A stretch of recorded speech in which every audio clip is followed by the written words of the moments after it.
ఈరోజు ఉదయం నుంచి ఇక్కడ ఉన్న వాళ్ళు ఎంతమంది చేతులు ఎత్తండి? తెల్లవారి నుంచి. అద్భుతం, వెరీ గుడ్. చప్పట్లు కొడదాం గట్టిగా. మామూలుగా బ్యాగ్ తీసుకొని వచ్చి నేను రాత్రికి వెళ్ళిపోదాం అనుకుని వచ్చాను ఈరోజు. కానీ ఇక్కడికి వచ్చిన తర్వాత ఈ ప్రదేశం, ఈ ఎనర్జీ, అంటే రేపు తెల్లవారు రావడానికే మార్నింగ్ వేరే ఒక స్వామీజీ ప్లస్ విఐపి ఇద్దరిని తీసుకొని రావాలి, వెళ్దాం అనుకున్నాను. కానీ మళ్ళీ మనసు మార్చుకొని కారు పంపించేశాను. సో ప్రకృతి శక్తి అంత గొప్పది ఎప్పుడు కూడా. మరి పత్రిజీ నడియాడినటువంటి అద్భుతమైన ప్రదేశం ఇది.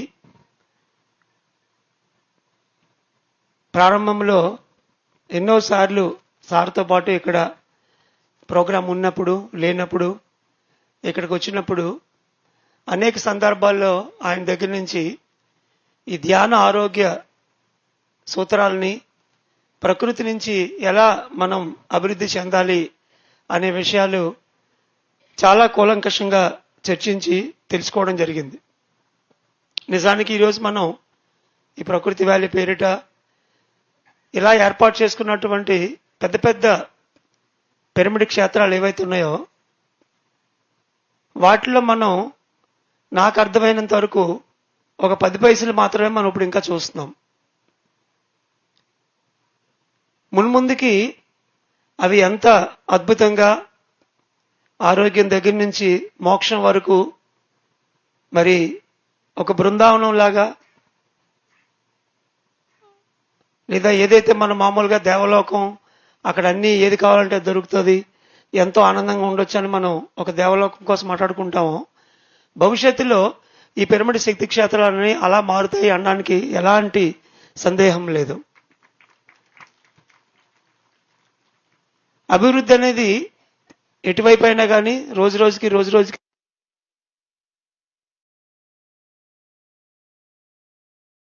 ఇంగ్లీష్ మందులు మొట్టమొదట్లో పెన్సిలిన్ అని ఒక తెల్ల మందు వేసుకునేవాళ్ళం. పెన్సిలిన్ తెల్ల మందు ఒక 50 సంవత్సరాల క్రితం, 60 సంవత్సరాల క్రితం. మరి ఈరోజు కార్పొరేట్ హాస్పిటల్లో రోబోటిక్స్ తోని మిషన్లు సర్జరీలు చేసిన టెక్నాలజీ డెవలప్ అయిపోయింది ఈరోజు. ఆ హాస్పిటల్కి, పెద్ద పెద్ద కార్పొరేట్ హాస్పిటల్కి వెళ్తే ఎన్ని డిపార్ట్మెంట్స్, ఎంత ఎక్స్టెన్సివ్ మెడిసిన్స్, అంత వైద్యం. ఎందుకంటే అది ఒకవైపు కృషి, రీసెర్చ్ ఎక్కడైనా ఒకటే, కృషి ఎక్కడైనా ఒకటే, తన్మన్ ఎక్కడ పడితే అదే ఎదుగుతుంది. కానీ సత్యం వేరు, అసత్యం వేరు. నా జీవితం కూడా అలాగే మొదలైంది.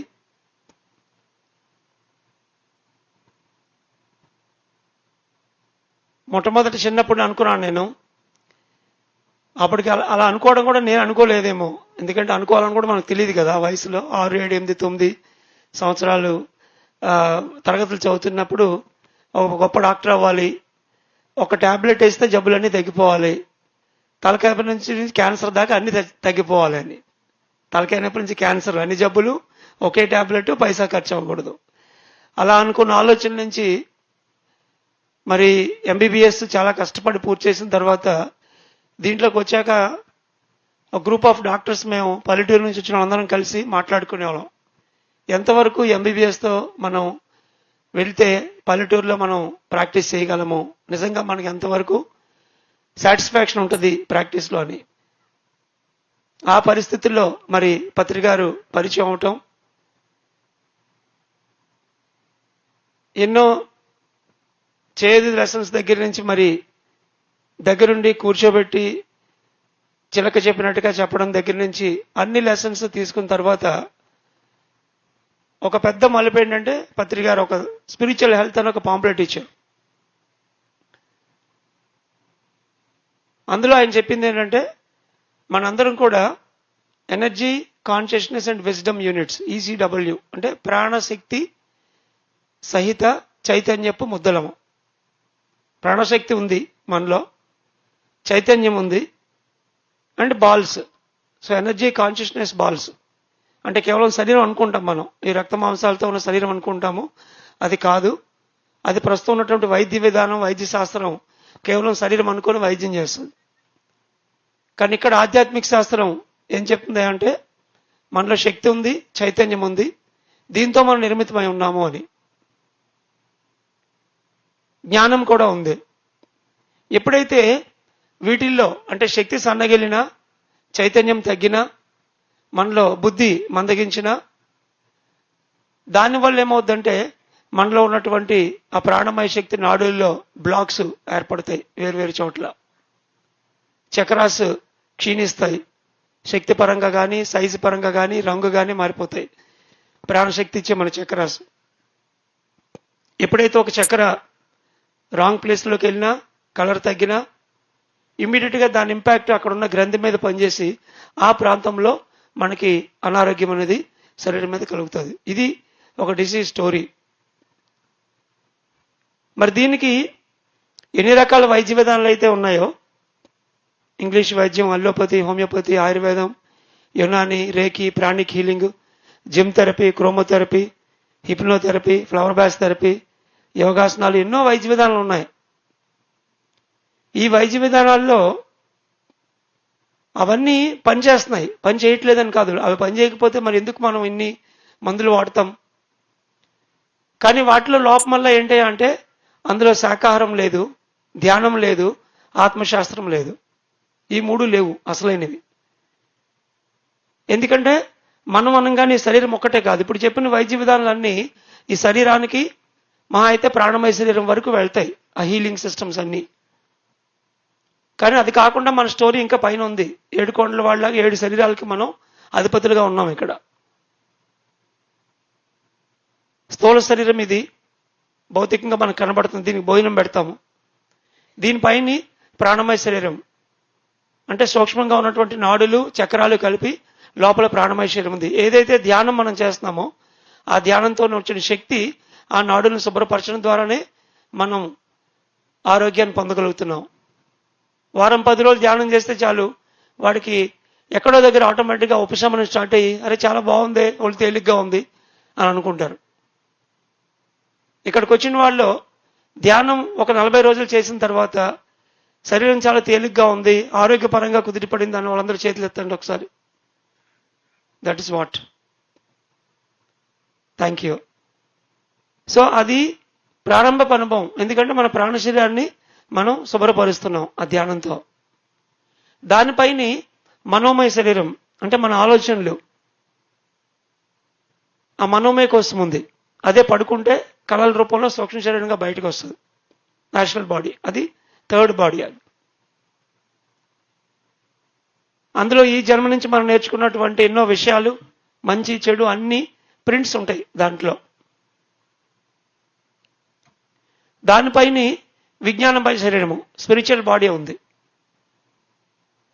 ఆ విజ్ఞానమయ శరీరంలో మనం ఎన్నో జన్మలు తీసుకుంటే ఈ జన్మకు సంబంధించినటువంటి విషయాలన్నీ కూడా దాంట్లో పొందుపరచబడి ఉంటాయి. ప్రధానంగా అది ఆధ్యాత్మిక బుద్ధికి సంబంధించింది. మనసు తర్వాత బుద్ధి. ఎప్పుడైతే ఆధ్యాత్మిక బుద్ధి వికసిస్తుందో అప్పుడు మనం ఈ 4వ శరీరం విజ్ఞానమయ కోశాన్ని మనం సరిగా పెట్టుకోగలుగుతాం. ఇవి 4 మనకు అర్థమవుతాయి కొద్దో గొప్ప. కానీ అర్థం కానివి ఊర్ధ్వ శరీరాలు ఇంకా 3 ఉన్నాయి పైన. ఆ 5వది ఆనందమయ కోశము, 6వది విశ్వమయ కోశము, 7వది నిర్వాణమయ కోశము. Causal body, supra causal body and nirvanic body. Patriji చేసినటువంటి ఒక గొప్ప అద్భుతము లేదా ప్రక్రియ లేదా కనిపెట్టిన విజ్ఞానం ఏంటంటే, ఏవైతే పైన 3 శరీరాలు ఆనందమయ కోసము, విశ్వమయ కోసము, నిర్వాణమయ కోసం ఉన్నాయో అవి మనకు తెలియదు. అవి ఆనందమయ కోసము ధ్యానంతో పూర్తిగా ఆనందమయంగా మారుతుంది. అదే హిమాలయాల్లో సాధువులు ఎందుకు వాళ్ళు వదిలిపెట్టి రారు అంటే వాళ్ళు ఆనందమయ కోసంలో ఒక స్థితిలో ఉంటారు. ఎప్పుడు విశ్వంలో ఉన్న శక్తిని తీసుకొని ఒక బ్లిస్ఫుల్ హ్యాపీనెస్ లో ఉంటారు. అందుకని దాన్ని వదిలిపెట్టి రావాలనిపించదు. దానిపైన విశ్వమయ కోసం అంటే విశ్వంలో ఉన్నటువంటి కోటాను కోట్ల లోకాల గురించి మనకి జ్ఞానం తెలియటం. అది గొప్ప గొప్ప ఆధ్యాత్మిక పుస్తకాలు చదవడం ద్వారా అది పూర్తిగా శుభ్రపడుతుంది. దానిపైన నిర్మాణమయ శరీరం అంటే నేను అనేది శూన్యం కావాలి. దానికి సజ్జన సాంగత్యం అంటే మనం వేరే వాళ్ళ అనుభవాలు వింటూ మన అనుభవాలు వేరే వాళ్ళకి చెప్పినప్పుడు తల తన్నేవాడు ఉంటే తాడిని తన్నేవాడు అన్న సామెత చెప్పినట్టు మనకు తెలుస్తుంది. అప్పుడు మనం ఆటోమేటిక్గా ఆ ఈగో 0 అవుతుంది. సో ఇక్కడ పత్రిజీ డే 1 ఆయన మొదలుపెట్టినప్పుడే 3 చేయవలసినవి 3 చేయకూడనివి అని ఒక 6 సూత్రాలతో స్టార్ట్ చేశారు 1990లో. మొదలుపెట్టిన ఒక 3-4 సంవత్సరాలకే నేను ఆయన కలవడం నా భాగ్యం. అప్పటికి 3 ఉండేవి. 3 చేయాల్సినవి ఏంటి? ధ్యానము, స్వాధ్యాయము, సజ్జన సాంగత్యము. ధ్యానం చేయడం ద్వారా ఆనందమయ కోసం ఉత్తేజితమవుతుంది. పుస్తకాలు చదవడం ద్వారా విశ్వమయ కోసం ఉత్తేజితమవుతుంది. అనుభవాలు ఇతరులకు పంచుకోవడం వల్ల నిర్వాణమయ కోసం ఉత్తేజితమవుతుంది. ఎప్పుడైతే పైన 3 కరెక్ట్గా ఉన్నాయో అప్పుడు విజ్ఞానమయ కోసం 4వ శరీరంలో జ్ఞానము సరిగ్గా ఉంటుంది. అంటే బుద్ధి పూర్తిగా వికసిస్తుంది. ఎప్పుడైతే విజ్ఞానమయ శరీరం బాగుందో అప్పుడు మనోమయ కోశంలో ఆలోచనలు సవ్యంగా ఉంటాయి. ఊరికినే భయపడడం కానీ, ఊరికినే అనుమానం కానీ, లేకపోతే ఈర్ష్య ద్వేషాలు కానీ ఏవైతే మన శరీరంలో నాడుల్లో బ్లాక్స్ని క్రియేట్ చేసేలాగా మనకు ఆలోచన స్రవంతి ఉందో అది పూర్తిగా జీరోకి వెళ్ళి ఒక ట్రాన్స్పరెంట్ మైండ్ మనం పొందగలుగుతాం. సో మనోమయ కోసము శుభ్రపడుతుంది. దాని నుంచి మనోమయ కోసంలో ఆలోచనలు కనుక సవ్యంగా ఉంటే అప్పుడు ఎనర్జీ బాడీలో శక్తి సవ్యంగానే ప్రసరిస్తుంది. ఏ ఎనర్జీ బ్లాక్స్ ఉండవు. ఎనర్జీ బ్లాక్స్ లేకపోతే అప్పుడు భౌతిక శరీరం పూర్తి ఆరోగ్యంగా ఉంటుంది. అంటే ఈ తలకాయ నొప్పి నుంచి క్యాన్సర్ వరకు ఏ ఇబ్బంది అయినా శరీరం నుంచి నిర్వాణమయ కోసం వరకు వీటన్నిటిలో ఎక్కడో దగ్గర మనకి అపసవ్యత ఉంటుంది. అదే మనం శరీరం మీద జబ్బులాగా పొందుతాం. మరి డాక్టర్స్ కేవలం శరీరం మాత్రమే ఉందనుకొని వాళ్ళు దీనికి ట్రీట్మెంట్ ఇవ్వటం వల్ల ఈ పై స్థాయిలో ఏవైతే మనకు లోపం ఉందో అదే మళ్ళా మనకి ఒక అనారోగ్యం కింద వస్తూ ఉంటుంది. దీన్ని సరిచేయడానికి డే 1 ఆయన ఇచ్చినటువంటి 3 మూల సూత్రాలు, ధ్యానం చేయడం, పుస్తకాలు చదవడం, అనుభవాలు పంచుకోవడం అన్న సింపుల్ 3 ప్రిన్సిపల్స్ పైనుంచి ఆత్మస్థితి నుంచి మనకు ఒక క్లీనింగ్ ప్రాసెస్ తీసుకొస్తాయి అన్న విషయాన్ని అద్భుతంగా అందులో చేకూర్చి, మరి ఈ రోజు ఉన్నటువంటి అన్ని రకాల వైద్య విధానాలు ఏ రోజైతే అందులో శాకాహారము, పిరమిడ్ శక్తి, ధ్యానము, ఆత్మ విజ్ఞానము అన్నవి కనుక మనం ఒక టార్చ్ లైట్లో బ్యాటరీ లాగా వేసి దాన్ని కలిపితే అప్పుడు ఉన్న సిస్టమ్స్ అన్ని పర్ఫెక్ట్ అవుతాయి. ఏ జబ్బుకైనా పూర్తి సమాధానం ఇవ్వచ్చు అని ఆయన వండర్ఫుల్గా ఆ పాంప్లెట్ తయారు చేసి ఇవ్వడం. మరి దాంతో నేను వైజాగ్ వచ్చాను. ఒక 3-4 సంవత్సరాలు ధ్యాన ప్రచారం జరిగింది. విశేషంగా పత్రి గారితో ఎన్నో పెద్ద పెద్ద కార్యక్రమాలు చేయటం జరిగింది ఉత్తరాంధ్ర 3 జిల్లాల్లో. అప్పటికి నాకు ఈ ధ్యాన ఆరోగ్య శాస్త్ర విధానం, ఇప్పుడు దాన్ని స్పిరిచువల్ టాబ్లెట్స్ అంటున్నాము, దానికి సంబంధించి ఎన్నో విషయాలు కళల ద్వారా, అనుభవాల ద్వారా మరి తెలుస్తూ ఉండేవి. ఇదేదో ఒక కొత్త సైన్స్ లా ఉంది అని దాన్ని నేను ఎప్పటికప్పటికి రిఫైన్ చేస్తూ వచ్చినప్పుడు పత్రికారితో ఒకసారి చెప్పాను, నాకు ఇంకా పూర్తి క్లారిటీ ఇంకా రావట్లేదు అన్నప్పుడు నువ్వు అండమాన్ వెళ్ళిపోవా అని చెప్పారు. అప్పుడు ఇంకొకసారి ఫ్యామిలీని తీసుకొని అండమాన్ వెళ్ళి అక్కడ ఒక సంవత్సరంన్నర ఉన్నప్పుడు ఆ 1.5 yearలో చాలా అద్భుతమైనటువంటి రీసెర్చ్, ప్రాక్టికల్ అప్లికాలిటీ జరిగింది. అక్కడ వచ్చినటువంటి ఆ 1 years ఎక్స్పీరియన్స్తో, ఒక దివ్య అనుభవంతో ఒక డాక్టర్గా నాకున్న అనుమానాలన్నీ పటాపంచలు అయ్యాయి. అప్పుడు తిరిగి మరి వెంటనే ఆ ప్రాక్టీస్ గవర్నమెంట్ ఉద్యోగాన్ని వదిలేసి తిరిగి వచ్చి మెడిటేషన్ హెల్త్ క్లినిక్ అని చెప్పి వైజాగ్లో అన్ని హంగులతోని ఒక group meditation hall, counselling chambers, library, music and dance learning centre, 2 counselling rooms, allopathy English medicine room చాలా చిన్నది. ఆ క్లినిక్లోకి ఎవరైనా డాక్టర్ అనుకొని వచ్చి చూసి ఇదంతా చూసి ఇది ఏంటిది ఏముందనుకొని అనుమానంతో బయటికి వెళ్ళిపోయేవారు. మళ్ళీ వాళ్ళు ఆగి మళ్ళీ తీసుకొచ్చి వాళ్ళకి అన్ని చూపించి ఇది ధ్యానము ప్లస్ ఇంగ్లీష్ వైద్యం అని చెప్పి వాళ్ళకి మళ్ళీ స్పెషల్ కౌన్సిలింగ్ ఇచ్చేవారు. అలా ఒక 1200 కేసులు రిజిస్టర్ చేస్తే ఒక 1000 మంది శాకాహారంతో ఉండడానికి ఒప్పుకున్నారు. ఆ 1000 మందిలో 750 మందికి మోర్ దాన్ 90% వాళ్ళకున్న సమస్యల నుంచి వాళ్ళు పూర్తిగా బయటపడడం జరిగింది. అందులో hyper tension, back pain, gynaec problems, అన్ని దీర్ఘకాలిక వ్యాధులు ఉన్నాయి ముఖ్యంగా. అది మొట్టమొదటి సక్సెస్ నాకు ఒక డాక్టర్గా. చాలా మందికి తెలిసింది, అందరు రావటం మొదలుపెట్టారు. అప్పుడు పెద్ద పెద్ద సీరియస్ కేసులు వచ్చేసేవి. సో ఎక్కడో లోపల నాకు ఇంకా ఒక డాక్టరు, ఒక నర్సింగ్ హోము అనేది ఇంకా ఉంది.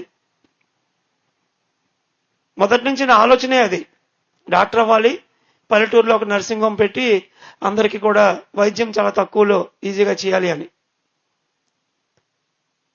సార్కి అడిగాను, సార్ ఇలాగ ఒక నర్సింగ్ హోమ్ ఉంది తీసుకుంటానంటే ఒక 6 నెలలు ఆగు అని చెప్పారు.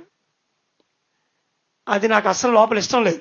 ఎందుకంటే ఎలాగన్నా డాక్టర్ కదా, నర్సింగ్ హోమ్ తీసుకుని చేయాలి అంతే.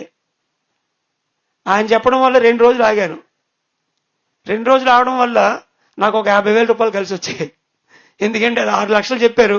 నేను ఎప్పుడైతే గమ్మునున్నానో వాళ్ళు ఏదో రకంగా నాకు అంటగట్టాలి, ఇంకొక 50,000 తగ్గించారు వాళ్ళు 2 రోజుల్లో. సార్కి చెప్పకుండానే ఇంకా అది తీసుకొని ఆ నర్సింగ్ హోమ్ స్టార్ట్ చేశాను. ఫస్ట్ 2 ఫ్లోర్స్ మామూలు మెడికల్ థెరపీ, ఆపరేషన్లు, కుట్లు, కట్లు అన్ని.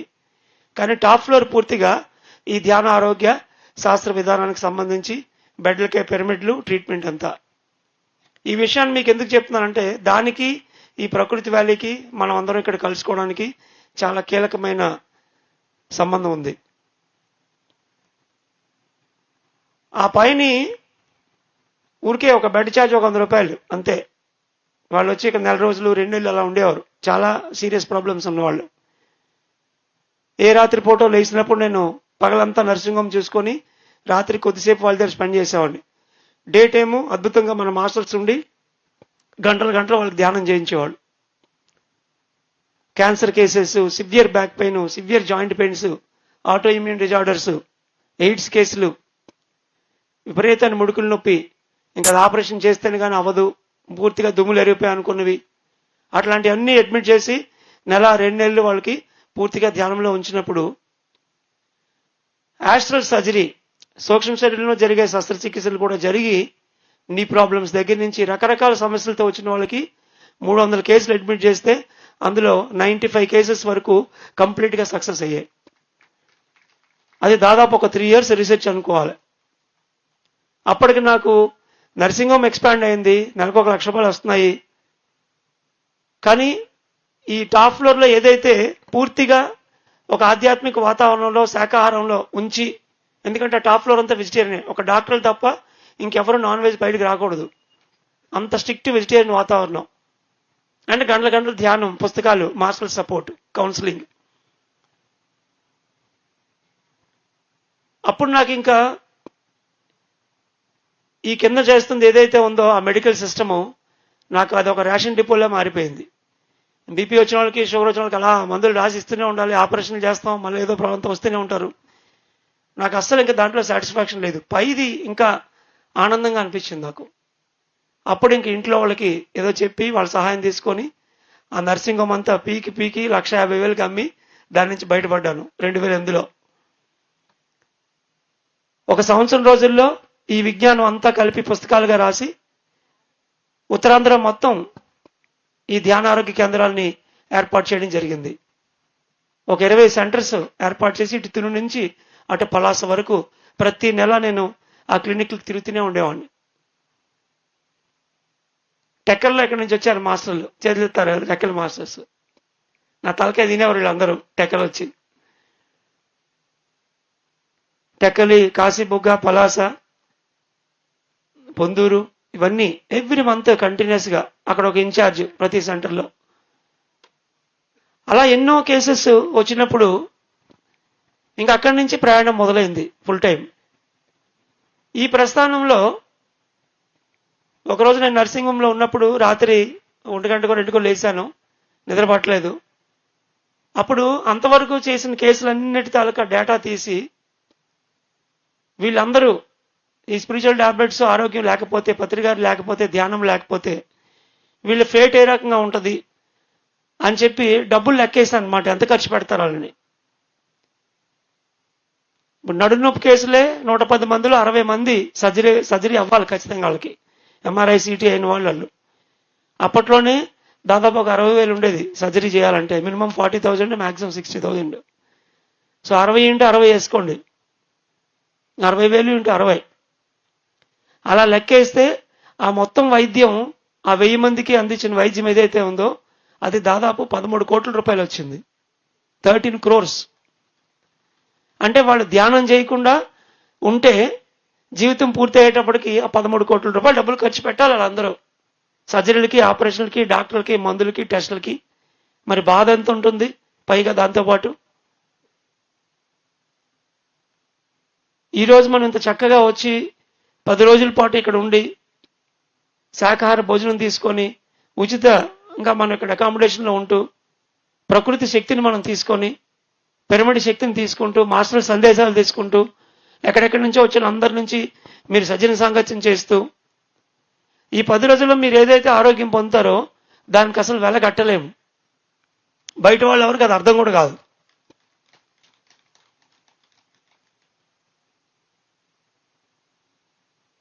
ఇది తెలుసు కాబట్టే పత్రిజీ జేబులో ₹1 లేకపోయినా కానీ పెద్ద పెద్ద పిరమిడ్లకి, ఇటువంటి శాకాహార గ్రామాలకి ఆయన శ్రీకారం చుట్టి మరి మొట్టమొదట బెంగళూరు పిరమిడ్ శక్తి క్షేత్రము 5,000 మంది కూర్చునేలాగా, తర్వాత కట్తాలు, తర్వాత మరి వశిష్ఠ గౌతమి, ఇలా ఎన్నో ప్రాజెక్ట్స్ మనం మొదలు పెట్టాం. అవన్నీ ఈరోజు అద్భుతంగా పెద్ద పెద్ద క్షేత్రాలుగా ఉండి ఎంతో మందికి ఆరోగ్యాన్ని అందిస్తున్నాయి. అవి మరి వైద్యం వైపు చూసారనుకోండి, ఒకప్పుడు మనకి చిన్న పెన్సిల్ వైద్యం ఉండేది, పెన్సిల్ తెల్లమంది ఒకటే అన్నిటికీ. అలాంటిది మరి ఈరోజు పెద్ద పెద్ద కార్పొరేట్ హాస్పిటల్ కోట్ల రూపాయలతో కట్టి అక్కడ వైద్యం జరుగుతుంది. మరి కోట్ల రూపాయలతో ఉన్నటువంటి ఆ కార్పొరేట్ హాస్పిటల్, అద్దాల మేడలు అటువైపు వెళ్దామా? ఇటువంటి ప్రకృతిలోకి వచ్చి నేచర్లో ఉండి మనం ధ్యానం చేసి సమస్య తేడానికి మనమే కారణమైనప్పుడు సమస్యను తీర్చుకోవడానికి మనమే కారణం అని పత్రిజీ ఇచ్చినటువంటి అద్భుతమైన ఆ మెసేజ్కి అనుగుణంగా కర్మతో వచ్చిన దాన్ని భగవద్గీతలో శ్రీకృష్ణుడు చెప్పినట్టు జ్ఞానాగ్ని దగ్ధ కర్మణం, జ్ఞానం అనే అగ్నిలోనే మన కర్మలన్నీ కూడా దగ్ధమవుతాయి. పుస్తకాలు చదువుతూ ధ్యానం చేస్తూ ఆ జ్ఞానం తీసుకున్నప్పుడు ఆ కర్మలు దగ్ధం అవడం వల్ల మన జబ్బుని తగ్గించుకోగలుగుతాం. దానికి అనువుగా ఇలాంటి ఎన్నో ప్రదేశాలు ఉన్నాయి. సమాజం అంతా కుళ్ళితో నిండిపోయింది, అంతా మోసమే ఉంది, డాక్టర్లు లూటీ చేస్తున్నారు అని చెప్పుకోవచ్చు. ఉదయమే వంశీ మాస్టర్ చెప్పారు, మనం నిందించాలంటే కూర్చొని నిందించడానికి ఎంతమంది ఉంటారు. మన వాక్శక్తిని, మన సంకల్పాన్ని, సమయాన్ని అక్కడ ఖర్చు పెడతామా? అది పక్కన పెట్టి కళ్ళు మూసుకొని కూర్చొని ధ్యానం చేసి పుస్తకాలు చదివి ఇటువంటి గొప్ప గొప్ప కార్యక్రమాలకి హాజరయ్యి మరి విరివిగా ఇటువంటి కార్యక్రమాలకు మనం సహకరిస్తూ తన్మన్ రూపేణ జ్ఞానాన్ని ఇచ్చేటువంటి కార్యక్రమాలకు మనం సహకరిస్తే మరింత మనం జ్ఞానాన్ని పొందుతాం, ఇస్తే పొందుతాం అన్న విధానంలో వెళ్ళినప్పుడు ఆ యూనివర్స్ లో ఒకటిగా పనిచేయడం వల్ల మన యూనివర్సే మన ఆరోగ్యాన్ని, ఆనందాన్ని ఆటోమేటిక్గా చూసుకుంటుంది. పత్రిజీ చెప్తారు ఎప్పుడు, ఏది చేస్తే అన్నీ వస్తాయో అది ఎప్పుడు చేయాలి. ఏవి చేస్తే వస్తాయి? ధ్యానం చేస్తే వస్తాయి. మెడిటేషన్ చేస్తే ధ్యానం నుంచి అన్నీ వస్తాయి. స్టార్టింగ్ పాయింట్ మెడిటేషన్ అండ్ అహింస. సో ఇది ఈ స్టోరీ అంతా కూడా దాదాపు ఒక 13-14 yearsలో నాకు అర్థమైన తర్వాత ఇంకా నిరంతరం ఈ ధ్యానారోగ్య సూత్రాలతోనే ప్రజల్లోకి వెళ్ళటం మొదలైంది. అలా సెంటర్స్, అక్కడి నుంచి స్పిరిచువల్ టాబ్లెట్స్ని ట్రైనింగ్ ఇచ్చి 3 రోజులు ట్రైనింగ్, అక్కడి నుంచి 11 రోజులు ట్రైనింగ్, కోవిడ్ తర్వాత ఆన్లైన్ ట్రైనింగ్లో ఒక 3,000 మంది పైగా సర్టిఫైడ్ టీచర్స్ ఈరోజు తయారయ్యి అద్భుతంగా వాళ్ళు 16 కంట్రీల్లో 12 భాషల్లో ఎంతో మందికి కౌన్సిలింగ్ ద్వారా ఈ ఆరోగ్యాన్ని అందించడం జరుగుతుంది. అయితే ప్రారంభంలో పత్రిజీ ఏవైతే గొప్ప గొప్ప ఆధ్యాత్మిక సూత్రాలని చాలా సులువుగా మనకు అర్థమయ్యే రీతిలో ఇచ్చారో వాటిలోనే ఎంతో ఆరోగ్యం దాగి ఉంది అని మొదట్లో నాకు ఇంకా తెలియదు. అందరిలాగే నేను కూడా ఎవరికైనా సమస్య ఎక్కువ ఉందంటే ఓకే కొన్ని గంటలు ధ్యానం చేయండి అని చెప్పేవాడిని, మౌనంలో ఉండమని చెప్పేవాళ్ళమే. మహా అయితే ఎక్కడైనా పిరమిడ్లు ఉంటే అక్కడికి వెళ్ళిపోమని చెప్పేవాళ్ళం. అయితే ఆయన ఇచ్చినటువంటి ప్రారంభపు కాన్సెప్ట్స్లోనే గొప్ప ఆధ్యాత్మికత, ఆరోగ్యం దాగి ఉన్నాయి అని చెప్పడానికి ఒక 2 కాన్సెప్ట్స్ చెప్పి మరి ఈరోజు మనం ఈ ఈవినింగ్ మెసేజ్ కంప్లీట్ చేసుకుంటాం.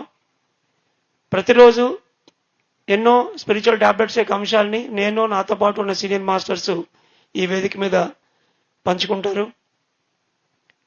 లాస్ట్ 5 years నేను ఇక్కడ ఇండియాలో లేను. ఎక్కువగా ఒకసారి వచ్చాను, 2 సార్లు ఒకే ఒక రోజు వచ్చి వెళ్ళిపోయాను, పత్రి గారు ఉన్నప్పుడే. ఆ టైంలో దానికి ముందు యజ్ఞాల్లో అంతా నేను అద్భుతంగా ఇక్కడ పాలు పంచుకోవడం జరిగింది. మరి మధ్యలో పత్రిజీ కలకట్టా నుంచి వచ్చినప్పుడు ప్రకృతి వ్యాధి చూడాలి అని చెప్పినప్పుడు ఒక 6 నెలల పాటు వారానికి 2 రోజులు వచ్చి ఈ ప్రాంతం అంతా తిరుగుతూ గంటల గంటలు ధ్యానం చేస్తూ రోజు మొత్తం నేను ఒక్కడనే గడిపిన రోజులు ఉన్నాయి ఈ ప్రకృతి వ్యాలీలో. అంత శక్తిని ఈ ప్రదేశానికి ఇచ్చాం మనం. ఒక పెద్ద ఆధ్యాత్మిక ఆరోగ్య వనం హోలిస్టిక్ గా ఇక్కడ తయారవ్వాలని కూడా సారు ఒక పెద్ద విజన్ ఇవ్వడం జరిగింది. పత్రిజీ ఒక శాసనుడితో సమానం. ఆయన నోటెంబడి వచ్చిందంటే ఇంకా అవి జరుగుతాయి ఆటోమేటిక్గా. ఎందుకంటే ఆయన ఇచ్చిన కాన్సెప్ట్లోనే చాలకుడు అంటే ఒక కామన్ మ్యాన్, అక్కడి నుంచి శ్రవణుడు అంటే ఇలాంటి కార్యక్రమాలు జరిగినప్పుడు వచ్చి వినాలి. ఇక్కడున్న వాళ్ళలో మొట్టమొదటిసారి ప్రకృతి వ్యాలీకి వచ్చిన వాళ్ళు చేతులు ఎత్తాలి. మొట్టమొదటిసారి వచ్చిన వాళ్ళు వెరీ గుడ్, ఓకే, చేతులు దించండి. ధ్యానం మొట్టమొదటి రోజు ఎవరికి ఇక్కడ? ధ్యానం మొట్టమొదటి రోజు. Meditation first day 1, 2. మేడం మీకు మెడిటేషన్ ఫస్ట్ డే ఎందుకైంది? 30 సంవత్సరాల పాటు చేస్తున్నాను. Okay, good, thank you. చప్పట్లు కొట్టండి వాళ్ళకి.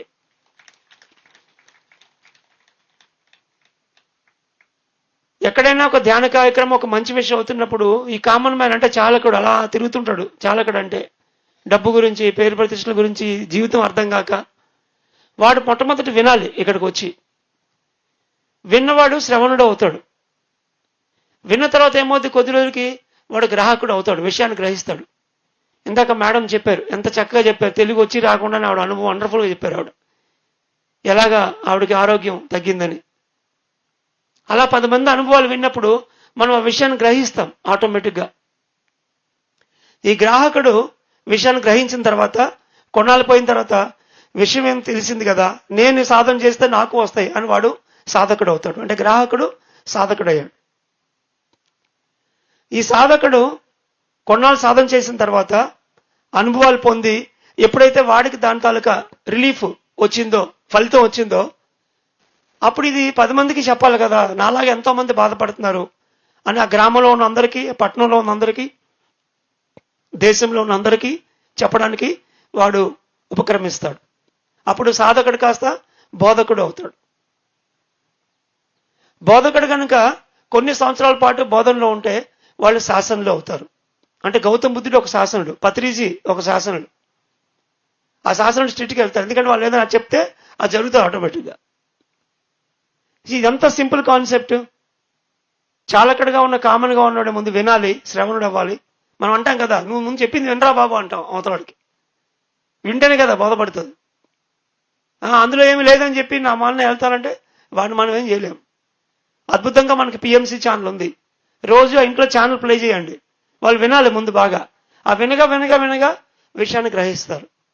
గ్రహించిన తర్వాత సాధన చేస్తారు. సాధన తర్వాత బోధన అవుతుంది. బోధన నుంచి మనం శాసనలుగా మారుతాం. ఈ కాన్సెప్ట్ ఒక 20 సంవత్సరాల క్రితం విన్నాను నేను సార్ దగ్గర. విన్నప్పటికీ చాలా సింపుల్గా ఉంది, ఇది ఓకే అనుకున్నాను. ధ్యానారోగ్య విధానంలో పేషెంట్లు మా దగ్గరికి వచ్చినప్పుడు వాడికి ఒక షోల్డర్ ప్రాబ్లంతోనే వస్తాడు. భుజం గూడు టైట్ అయిపోయి పట్టుకుందని, లేకపోతే చేతి సమస్య ఏదో ఒకటి. అప్పటికాడు ఆల్రెడీ కొద్ది రోజులు సాధన చేసి ఉంటాడు, కొంత సగ్గు ఉంటుంది, కానీ ఇంకా చెయ్యి ఇంకా పూర్తిగా లేకపోవడం, పూర్తిగా తిరగకపోవడం ఉంటుంది. ఇంకా అప్పుడు క్లియర్గా కళల్లో కూడా వాడికి భోజనాలు వడ్డిస్తున్నట్టు, ఒక చెక్ బుక్ మీద సంతకం పెట్టి ఇస్తున్నట్టు, అట్లా కొన్ని అనుభవాలు కూడా రావచ్చు వాళ్ళకి. ఇదంతా టెక్నాలజీ సైన్స్ కనిపెట్టాం మేము, ఒక ఎంఆర్ఐ సిటీ స్కానింగ్లో. అది ఈ స్టేజ్లో మీకు అర్థం అవడం కష్టమే. సో ఆ వచ్చిన అనుభవాలు బట్టి, జీవితంలో వాడు ఉన్న పొజిషన్ బట్టి మనకి ఇక్కడ ఏమర్థం అవుతుందంటే వాడు సాధకుడిగా ఉన్నాడు కానీ ఇంకా బోధకుడిగా మారలేదు. నీకు నువ్వు ధ్యానం చేసుకుంటున్నావు, నీ దగ్గర ఉంచుకుంటున్నావు, ఇది 10 మందికి నువ్వు చెప్పాలి. అంటే నీ చేత్తో నువ్వు అందించాలి అందరికీ. ఎప్పుడైతే నీ చేత్తో నువ్వు ధ్యానం అందించలేదో ఆ తాలూకా గ్యాప్ని మనం ఒక ఫ్రోజన్ షోల్డర్ లాగా చేతి సమస్య, అంటే ఇవ్వడం తీసుకోవడంలో ఉన్నటువంటి గ్యాప్. అంటే మనం సాధకుడు అయిన తర్వాత కొద్ది రోజుల తర్వాత మనం బోధకుడు అవ్వాలి. ఆ సాధకుడి నుంచి బోధకుడికి ఎప్పుడైతే మనం ఆ గ్యాప్ ఉంటుంది, ఎందుకంటే బోధకుడిగా ఉన్నది కూడా చూడడానికి వేరే వాళ్ళు చేసినట్టు కనబడుతుంది కానీ నిజానికి అది మనకే ఉపయోగపడుతుంది. ఎంతగా చెప్తే అంతా మనం నేర్చుకుంటాం. భగవద్గీత శ్లోకాలు నేర్చుకొని ప్రతి చోట మీరు చెప్తూ వెళ్ళారనుకోండి, ఇంక కొన్నాళ్ళకి అది మీకు ఇంకా జీర్ణించిపోతాయి. ప్రతి ఒక్క క్షణం ఎలా ఆలోచించాలి, ఎలా మాట్లాడాలి, ఎక్కడ ఉండాలి, ఎక్కడ ఉండకూడదు అన్నీ ఆ శ్లోకాలే మనకు నేర్పుతాయి రోజువారీ జీవితంలో. అంతగా మనకు అది ఉపయోగపడుతుంది. అది ఎప్పుడు బోధనలోకి వెళ్ళినప్పుడు అవుతుంది. ఎందుకు పత్రిజీ ధ్యానం తర్వాత ధ్యాన ప్రచారం చాలా ముఖ్యమని చెప్పారు అంటే, ఆ ఇవ్వడం అనేది మనం చేయాలి కాబట్టి సాధకుడి నుంచి బోధకుడిగా మారాలి. ఇక్కడ ఉన్న వాళ్ళు ఎంతమంది ధ్యాన సాధన ప్రతిరోజు చేస్తున్నారు? వెరీ గుడ్, చప్పట్లు కొడదాం, దించేయండి చేతులు. ఎంతమంది బోధకులుగా ఉన్నారు, టీచర్లుగా? పక్కవాడికైనా బస్సులో ధ్యానం గురించి చెప్పడం, మీ వీధిలో వాళ్ళకి, ఇంట్లో వాళ్ళకి ఇంకా చేతులు వేస్తున్నాయి. గుడ్, చప్పట్లు. సో బోధకులుగా మనం మారాలి. ఈ బోధకులుగా మారడంలో సాధన అంటే తెలుసు, గంటల గంటలు ధ్యానానికి కూర్చుని పోతాము, ఇలాంటి క్లాసులు వింటాము, దాని ద్వారా సాధన జరుగుతూ ఉంటుంది. మరి బోధకులుగా మారిన తర్వాత ఆ బోధనలో కూడా కొన్ని గ్రేడ్స్ ఉన్నాయి. అక్కడ కొన్ని రకాల అనారోగ్యాలకి, అంటే వాళ్ళు టాబ్లెట్లు వాడతారు, షుగర్ చాలా తగ్గిపోయి ఉంటుంది, ఇంకా ఒక పావల టాబ్లెట్ మిగిలిపోద్ది, బీపీకి ఇంకా ఒక పావల మిగిలిపోద్ది, నడుము నొప్పి తగ్గిపోయింది కానీ ఇంకా అప్పుడప్పుడు వస్తూ ఉంటుంది. ఇక్కడ రియల్గా ఈ ధ్యానారోగ్య శాస్త్ర విధానం పనిచేసింది చెప్పొచ్చు. ఎందుకంటే పత్రిజీ ఆయన స్పీచ్లో ఆయన చెప్పుకుంటూ వెళ్ళిపోతారు, సొల్యూషన్ ఆయన ఇవ్వలేక కాదు. ఎన్నో సందర్భాల్లో ఆయన శ్లోకాలు, ఒక 100 శ్లోకాలు కంఠస్థ పెట్టండి అని చెప్పేసి దిగి వెళ్ళిపోతాడు ఆయన. మనం ఏదో కొనుక్కొని తినేసి వినేసి ఊరుకొని వెళ్ళిపోతాం మనం. యాక్చువల్లీ మనకు అక్కడే ఉంటుంది సొల్యూషన్. మీరు డాక్టర్ దగ్గరికి వెళ్తే ట్యాబ్లెట్ రాసినప్పుడు ట్యాబ్లెట్ పేరు, అది ఎన్ని గ్రాములు, రోజుకి ఎన్నిసార్లు వేసుకోవాలి రాస్తున్నారా లేదా? ట్యాబ్లెట్కి ఒక బరువు ఉందా? 5 గ్రాముల బదులు 10 గ్రాములు వేసుకుంటే, అంటే గ్రాములు ఉండవు, ఎప్పుడు పాయింట్లో ఉంటాయి.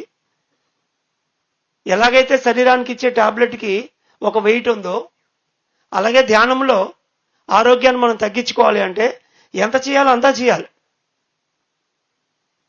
ఎక్కువ గంటలు ధ్యానం చేస్తే ఖచ్చితంగా దాని ఫలితం ఉంటుంది. క్యాన్సర్ 3-4 స్టేజ్ల మధ్య ఉన్న ఒక వ్యక్తికి ఒక 20 సంవత్సరాల క్రితం మాట వనపర్తిలో డాక్టర్లు అందరూ చేతులు ఎత్తేశారు, వాటి దగ్గర డబ్బులు కూడా లేవు, ఇంకా వైద్యం కూడా ఇంపాసిబుల్ అన్న పొజిషన్లో తిన్నగా వెళ్ళిపోయి ఊరు వెళ్ళిపోయి ఆ దగ్గుతూనే పిరమిడ్లో కూర్చున్నాడు. 2 రోజులు అలా దగ్గుతూ కళ్ళు మూసుకుని ఉన్నాడు, అంతే కష్టపడుతూనే. 2 రోజులు అయిన తర్వాత ఒక 10%, 5% ఉపశమనం కనిపించింది. ఇంకా అక్కడి నుంచి ఇది బాగుందని చెప్పి ఇంకా పిరమిడ్లో ఉన్నాడు, అంతే. ఏదో భోజనం తెస్తున్నారు, తింటున్నాడు. అలా నెల, 10 రోజులు, 20 రోజులు, నెల, 2 నెలలు, 3 నెలలు మొత్తం కంప్లీట్ క్లియర్ చేసుకుని బయటకు వచ్చాడు ఆయన. ఒక టాబ్లెట్ కాదు కదా, ఏమీ లేదు. మనం మామూలుగా ధ్యానం చేయమంటే నాకు నొప్పి ఉంది, దగ్గు వస్తుంది, అది వస్తుంది, కారణాలు చెప్తాం. అలాంటిది వాడు క్యాన్సర్ పూర్తిగా పట్టి ఇంపాసిబుల్, చచ్చిపోతాడు అన్న పొజిషన్లో కూర్చొని ఆ మొట్టమొదటి కష్టంగా కూర్చోవడం మాత్రం చాలా ఇంపార్టెంట్. ఒకసారి ఆ చిన్న దాటామా ఇంక అక్కడి నుంచి దాని హీలింగ్ స్టార్ట్ అయిపోతుంది. అంటే గంటలు గంటలు ఎంత బరువు పెట్టాలో అంత బరువు పెట్టాలి. పత్రిజీ చెప్పారు కదా, చిన్న తలకాయ నొప్పికి చిన్న ధ్యానం, పెద్ద క్యాన్సర్కి పెద్ద ధ్యానం అని. ఆ పెద్ద పెద్ద అనారోగ్యాలు వచ్చినప్పుడు ఇల్లు వదిలి ఇలాంటి ప్లేస్కి వచ్చి ఉండిపోవాలి ఒక 1 రోజులు, ఒక 40 రోజులు. అప్పుడు ఆ ఎక్కువ గంటలు ధ్యానంతో, పిరమిడ్ శక్తితో, ప్రకృతి శక్తితో మనం తగ్గించుకోగలుగుతాం. కాబట్టి ఇక్కడ బోధకుడిగా అయిన తర్వాత మనకున్నటువంటి అనుభవం చెప్పి, పక్క వాళ్ళకి ధ్యానం కోసం చెప్పి, ఇక్కడెక్కడ పిఎంసీలో ఉన్న విషయాలు విని చెప్పడం ఒక ఎత్తు అయితే, మనకున్నటువంటి ఆసక్తి బట్టి దేని మీద మనకు బాగా ఇష్టం ఉందో, అదొక భగవద్గీత కావచ్చు, లేకపోతే యోగ వేమన పద్యాలు కావచ్చు, భజగోవిందం కావచ్చు, లేదా స్పిరిచువల్ టాబ్లెట్లు, లేదా సేతు విజ్ఞానం, ఏ సబ్జెక్టు, పత్రిజ తులసి దళం, ఏదో ఒక సబ్జెక్ట్ తీసుకొని దాన్ని కంఠస్థ పెట్టాలి. ఒక 40 శ్లోకాలు, ఒక 100 శ్లోకాలు కొద్ది రోజుల పాటు. మొదట్లో ఎలా అయితే మనం గంటల గంటలు ధ్యానం చేశామో, సీనియర్ మాస్టర్ అయిన తర్వాత మీకు ఇప్పుడు అన్ని గంటలు ధ్యానం అవసరం లేదు. ఒక గంట కూర్చోగానే మీరు శక్తి, ఒక మోటార్ స్విచ్ ఆన్ చేసినట్టు శక్తి తీసేసుకుంటారు. ఇప్పుడు మిగతా టైము అమలక్కల కబుర్లోకి వెళ్ళాం. పనికిమాలిన బిజినెస్ అక్కర్లేదు. బిజినెస్ లో చాలా తొందరగా డబ్బులు వచ్చేస్తాయి. అక్కడ ఎంతసేపు ఉన్నా ఉపయోగం లేదు. ఆ టైం అంతా ఏం చేయాలి? గంటలు గంటలు కూర్చొని సబ్జెక్ట్ ని కంఠస్థ పెట్టినట్టుగా నేర్చుకోవాలి. అంటే ఒక బోధకుడిని తయారు చేసుకునే ప్రక్రియ అది. ఒక టీచరు, ఒక ఉపాధ్యాయుడిగా ఉండాలి అంటే వాడు ఎన్నో సంవత్సరాలు చదివితేనే వాడు ఉపాధ్యాయుడిగా ఉండగలడు. అలా మనం బోధకుడిగా ఉండాలి అంటే పత్రిజీ ఇచ్చినటువంటి తులసి దళం దగ్గర నుంచి ఏ సబ్జెక్టులు అయితే ఉన్నాయో అందులో ఏదో ఒకటి తీసుకొని 1 సంవత్సరం రోజులు కృషి చేసి కంఠస్థ పెట్టాలి మనం. అప్పుడు మనం బోధకుల్లో ఒక ఉన్నత స్థాయికి వెళ్తాం. నా జీవితంలో ఒక క్లాసికల్ ఎగ్జాంపుల్ కుటుంబంలోనే. మా నాన్నగారు ఎంతో ధ్యాన ప్రచారం చేసేవారు, బ్రహ్మర్షి అప్పాజీ గారు. మరి ఈ జీవిత కాలంలో ఈ అద్భుతమైన శరీరాన్ని ఇచ్చినటువంటి తల్లిదండ్రులిద్దరికీ నా ఆత్మాభివందనాలు తెలియజేసుకుంటున్నాను. అప్పాజీ గారు పత్రి గారితో పాటు ఉంటూ ఎన్నో స్కూల్స్ ధ్యాన ప్రచారం చేసిన తర్వాత ఆయనకు బాగా నోటిపోతూ వచ్చింది. 6-7 నెలలు సఫర్ అయ్యారు. ఆయన ధ్యానం చేస్తూనే ఉన్నారు. అన్ని మందులు అయిపోయినాయి, రకరకాల ఆయుర్వేదాలు అయిపోయినాయి. అప్పుడు ఆయనకి శ్లోకాలు కంఠస్థ పెట్టమని ఇచ్చాను, యోగ వేమన పద్యాలు. ఆయన ఒక 40 పద్యాలు కంఠస్థ పెట్టారు. ఆ కంఠస్థ పెడుతున్నప్పుడు చెప్పారు, ఇంతవరకు ఈ పద్యాలు నేను ఎక్కడైతే ప్రచారం చేస్తానో అక్కడంతా చెప్పొచ్చని అనుకున్నాను. ముందు ఇవి నాకే ఉపయోగపడుతున్నాయి. మాట్లాడుతుంటే బుర్రలో పద్యం రాగానే నోరు ఆటోమేటిక్ కట్ అయిపోతుంది, మాట్లాడడం అవసరమా అని చెప్పాను. అలా ఆయన నోరు, మాట్లాడే విధానము అంతా మారిపోయింది ఆ పద్యాలు కంఠస్థ పెట్టిన తర్వాత. చూసారా? మరి ఒక సత్యం లోపలికి వెళ్తే అది మన ఆలోచనని, మన మాటల్ని, పనుల్ని, నిర్ణయం చేసుకునే విధానం అన్నింటినీ మారుస్తుంది ఆటోమేటిక్గా. టక్కని విదిన్ డేస్ లో ఆ నోటిపోతు మొత్తం తగ్గిపోయింది. తర్వాత మళ్ళీ ఇంకెప్పుడు లేదు ఆయనకి. ముందు ఏదైతే ఆయన ప్రచారం చేశారో ఇప్పుడు ఈసారి డబల్ డోస్ లో ప్రచారం చేయడం మొదలుపెట్టారు. ఎందుకంటే ఎన్నో పద్యాలు, అది శాకాహారం మీద అద్భుతమైన యోగవేమన పద్యాలు చెప్పడం వల్ల ఇంకా అద్భుతమైన బోధకుడిగా ఆయన మారటం జరిగింది. అందుకే పత్రిజీ ఆయనకి ఆ బ్రహ్మర్షి విరుదిచ్చారు. అన్ని స్కూల్స్, ఒక 3 లక్షల మంది విద్యార్థులకి ధ్యానం చెప్పారు ఆయన. ఇలాంటి సమావేశాలకి ఒక సీనియర్ మాస్టర్గా మనం వచ్చాము అంటే ఏదో ఒక కొత్త పాయింట్ మనం నేర్చుకుని వెళ్ళాలి. నేను పత్రిగారితో ఒక 25 years ట్రావెల్ చేశాను ఆ సాధక బాధకాల్లో. ఇలాగే నేను అన్నవరంలో అటెండ్ అవుతున్నప్పుడు ఆయన డయాస్ నుంచి ఛాలెంజ్ చేశారు. ఆయన తొడగొట్టి, ఇక్కడున్న వాళ్ళు ఎవరైనా 100 పద్యాలు నేర్చుకొని నాకు నెక్స్ట్ ఇయర్ కల్లా యజ్ఞంలో చెప్తారా మీరు అని చెప్పి. నాకు సిగ్గు అనిపించింది. అప్పుడు అందరితో పాటు నేను చేయెత్తాను. ఎత్తి 40 శ్లోకాలు నేర్చుకున్నాను నేను భగవద్గీతలోని, యోగ వేమన, భజగోవిందం, నాకు నచ్చినవి అన్ని సెలెక్ట్ చేసుకొని. ఆ 40 నాకు ఎంత అద్భుతంగా ఉపయోగపడ్డాయంటే, మామూలుగానే స్పిరిచువల్ టాబ్లెట్స్ ఉంటాయి, దానికి తోడు ఈ పద్యాలు రావటం వల్ల ఈ రోజుకి కూడా ఎప్పటికప్పుడు ఆ పద్యాలు గుర్తు చేస్తూ ఉంటాయి. మీకు మళ్ళీ అదే ఛాలెంజ్ చేస్తాను. మరి నేను తొడగొట్టలేను, కానీ ఇక్కడ లేదు. ఇక్కడ ఎంతమంది ఇక్కడ మళ్ళా ప్రకృతి వ్యాలీకి మనం నెక్స్ట్ ఇయర్ అద్భుతంగా ఇంకా డబుల్ మంత్ ఇక్కడ కలుసుకుంటాం. కనీసం ఒక 50 పద్యాలు, 40 పద్యాలు నేర్చుకుంటే 40 day క్లాస్ చేయొచ్చు. మీరు నేర్చుకుంటారు, చేతులు ఎత్తాలి ఇక్కడ ఉన్న వాళ్ళు.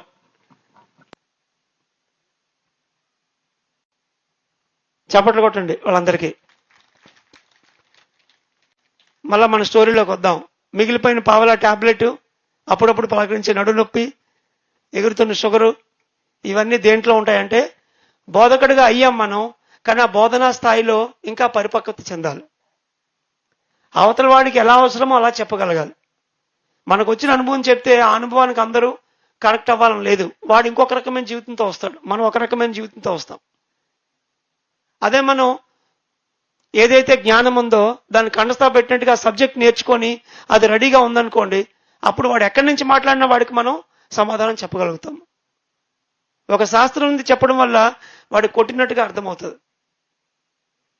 స్పిరిచువల్ టాబ్లెట్స్ అంత అద్భుతంగా మనం చేయగలడానికి కారణం ఏంటంటే, ఒక 150 ఆధ్యాత్మిక సూత్రాలని 3 నెలలు ఆన్లైన్ ట్రైనింగ్ లో 3 పరీక్షలు పెట్టి వాళ్ళకి పూర్తిగా నేర్పుతాం కంఠస్థా పెట్టినట్టుగా.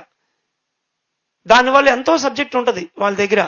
వాళ్ళు చెప్పే ప్రతి అనుభవము, ప్రతి అనారోగ్యానికి కారణం ఏంటనేది ఈజీగా వాళ్ళు కనిపెట్టగలుగుతారు. కాబట్టి పత్రిజీ ఇచ్చిన సింపుల్ సూత్రం చాలకుడి నుంచి శాసనుడు అన్న దాంట్లో సాధకుడి నుంచి బోధకుడిగా మారడం అనే దాని వెనకాతల ఈ స్పాండిలైటిస్ నుంచి భుజము, చేతులకు వచ్చేటువంటి సమస్యలు, నరాలకు సంబంధించిన సమస్యలు, ఎక్కడైతే మనం సమాజానికి ఇవ్వాలో ఆ ఇవ్వడం సరిగా చేయకపోతే దాని నుంచి మనకి ఇంకా కొద్దిగా ఒక పావలో టాబ్లెట్ ఉండిపోవడము, అప్పుడప్పుడు మళ్ళీ అనారోగ్యం రావడం అనేది మనం చూస్తాం. ఎప్పుడైతే వాళ్ళు ఆ శ్లోకాలు కంఠస్థా పెట్టి పరిపూర్ణంగా వాళ్ళు ఒక బోధకుడిగా వాక్క్షేత్రంలో కూడా ఒక పర్ఫెక్షన్ ఎప్పుడైతే వాళ్ళు అటైన్ చేస్తారో అప్పుడు ఇంకా టాబ్లెట్లు పూర్తిగా శాంతం మానేసి బయటికి రాగలుగుతారు. అంటే ఇక్కడ ఎంత బరువు పెట్టాలో అంత బరువు పెట్టాలి. ఒక డాక్టర్ దగ్గర ప్రిస్క్రిప్షన్ లో 5 మిల్లీగ్రాములు 3 మిల్లీగ్రాములు రోజుకి 3 సార్లు వేసుకోవాలి, 2 సార్లు వేసుకోవాలి, ఎంత అయితే కొలుతుందో ఇంగ్లీష్ వైద్యంలో, ఇక్కడ కూడా ధ్యాన ప్రచారానికి ఒక కొలత ఉంది. మరి రాజజపతిరాజు గారికి ఏం పట్టలేదని ఇక్కడ ఇంత నెల రోజుల నుంచి ఉండి మీకు మంచాలు చేసి, నవారులు వేసి, ఈ టెంట్లు వేసి ధర్మవరం గ్రామంలో ఉన్న కుటుంబం మొత్తం వచ్చి అద్భుతంగా ఇక్కడ సర్వీస్ చేశారు. గట్టిగా చెప్పడం కొడదాం ఆ కుటుంబంలో వాళ్ళకి. ఇంత ఎందుకు చేయాలి? ఇలా చేస్తేనే కానీ మనం ఇంతమంది కంఫర్ట్ గా వచ్చి కూర్చొని ఆ భోజనం చేసి మనం ఉండలేం. మీ దగ్గర ఒక పైసా ఖర్చు లేదన్నా కూడా ఇంకా కొన్ని కుర్చీలు మిగిలిపోయినాయి. ఈ రోజుకి ఈ ప్రాంగణం అంతా నిండిపోద్ది. ఉత్తరోత్తర కొన్ని వేల మందితో, మరి ముఖ్యంగా ఎంతో మంది మరి మన్య ప్రజా ప్రాంతంలో ఉన్న వాళ్ళందరితోని ఇక్కడ మణిసీమ ధ్యానమా చక్రాన్ని మరింత ఉధృతంగా మనం ఇక్కడ చేసుకుంటాము. సో ఎలా అయితే ప్రతి ఒక్క దానికి ఒక బరువు అనేది ఉందో, మనం ఇక్కడికి వచ్చిన తర్వాత భోజనం ఎంత ఉండాలో మనకు తెలుసు, పడుకోవడానికి ఒక మంచం, ఒక బెడ్ ఉండాలి. సో అక్కడ ఎలా అయితే భౌతిక శరీరానికి సంబంధించి ఒక కొలత ఉందో, మరి ఆత్మ ప్రగతికి కూడా ఒక కొలత ఉంది. టాబ్లెట్కి ఎలా అయితే ఒక బరువు ఉందో అలాగే ఆధ్యాత్మికలో కూడా కొలత ఉంది. ప్రారంభంలో ధ్యానం, తర్వాత జ్ఞానం, ధ్యానం వల్లనే జ్ఞానము, జ్ఞానం వల్లనే ముక్తి. కాబట్టి పత్రిజీ ధ్యానం అనే ఒక సింపుల్ సూత్రాన్ని, శాకాహారం అనే సింపుల్ సూత్రాన్ని మనకు అలవాటు చేస్తూనే ఆయన తులసిదళం అనే ఒక అద్భుత పుస్తకం ఇచ్చారు.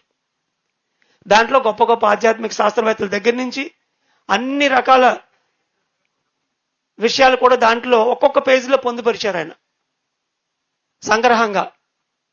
మరి దాన్ని మనం పరిపూర్ణంగా అర్థం చేసుకున్నప్పుడు ఏవైతే ఆయన యోగ పరంపర, వాక్క్షేత్రం, సాహసం అని అద్భుతమైన సీడీలు ఇచ్చారో, ఆ రోజుకి నాకు ఒక ఆధ్యాత్మిక అంశంగా ఉంటే మరి అవే ఉత్తరోత్తర ఆరోగ్యానికి ఒక మూల సూత్రాలుగా మారాయి. ఆ చాలకుడి నుంచి శాసనుడి కాన్సెప్ట్ లో సాధకుడు బోధకుడు అవ్వాలి. మనందరం విశేషంగా సాధన చేసిన వాళ్ళమే. తర్వాత మనకు అర్థమైంది ఏంటంటే అందరినీ చైతన్య స్వరూపులుగా కలుపుకోవడానికి ఈ బోధనలోకి వెళ్ళాలి అనే విషయం మనకి అర్థమయ్యి, ఎప్పుడైతే బోధనలోకి చేయాల్సినంతగా చేస్తామో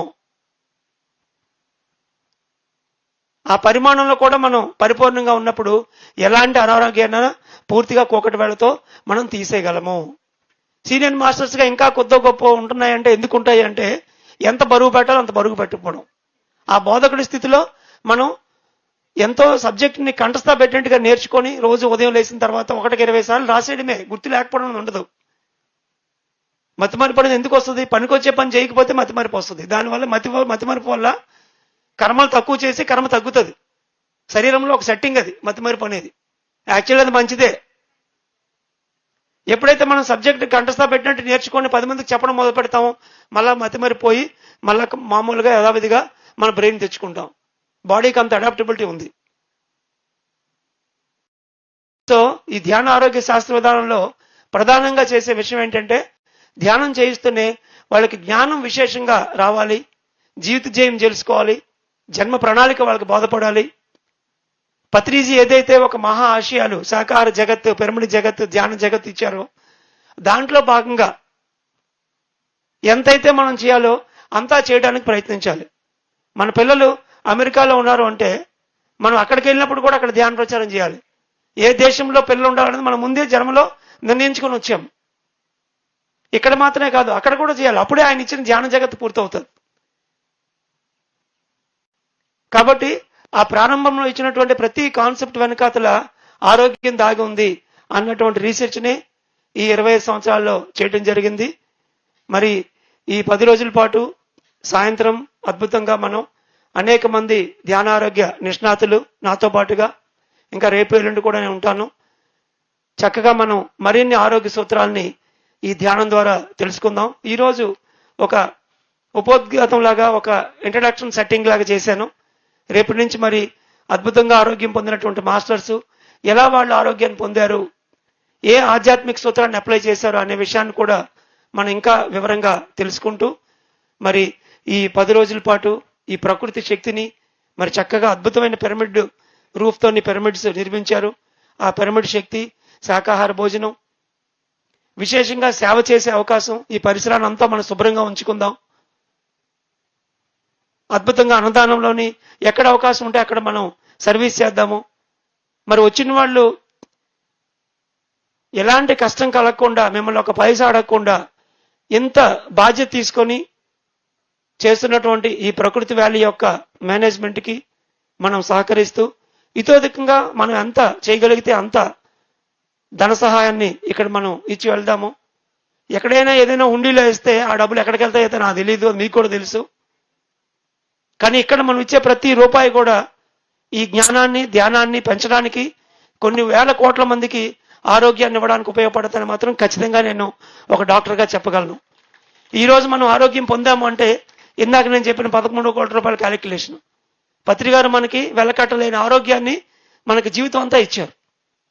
మరి దాన్ని మనం ఇతరులకు ఇవ్వాలంటే ఇటువంటి యజ్ఞానికి మనం పూర్తిగా అన్ని రకాలుగా ధనపరంగా సహకరిద్దాం. మనం పొందిన ఆరోగ్యాన్ని 10 మందికి మనం అందిద్దాం. రేపు మనం మళ్ళా కలుసుకుంటాం. చక్కగా ప్రాతకాలంలో సంగీత ధ్యానం ఉంటుంది. మరి ఎన్నో మంది మాస్టర్స్తో మనం ముందుకు వెళ్తాం. So thank you.